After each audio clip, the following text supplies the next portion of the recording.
if you're elected, you'll be entering into a house that may or may not be democratically controlled. We don't know where that's going to fall.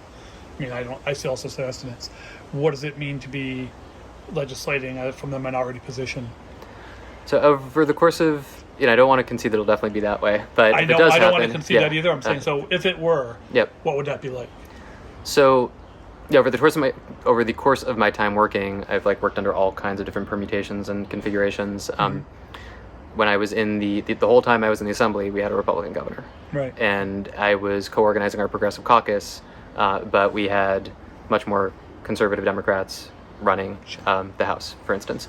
And so in some sense, that was also legislating from a minority position. Yeah. And even during those moments, I was, as we've spoken about, able to get meaningful legislation through around renewable energy, around criminal justice reform, and otherwise. So was able to figure out ways to build coalitions that were capable of passing things even in that climate.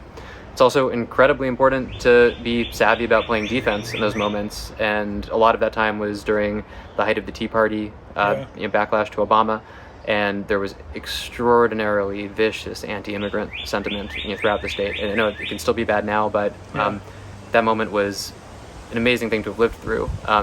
And we were able to guard against a number of anti-immigrant measures that were put forth, some of which even had floor votes. And we were, for the most part, able to defend against them using a variety of different procedural tools.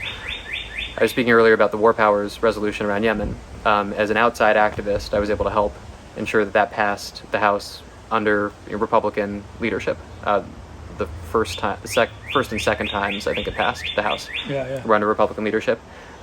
So I'm somebody who is attuned to procedural mechanisms that make it possible to do things that are not always obviously possible, and it's just a function now of my having been doing this for 20 years. I'm aware of certain tools that are in a toolkit that somebody who hasn't been doing this for quite as long might not be aware of. And I also look for reasons to work with people, and sometimes that might mean working with somebody on a thing that we agree on, even if we disagree on many other things. And I'm not talking about moderate or whatever, corporatist kind of compromise that does what the corporations want, not what everyday people need. But these moments like anti-monopoly policy, anti-war policy, there are interesting cross currents that can create these coalitions that can be majoritarian even when Democrats are in the minority.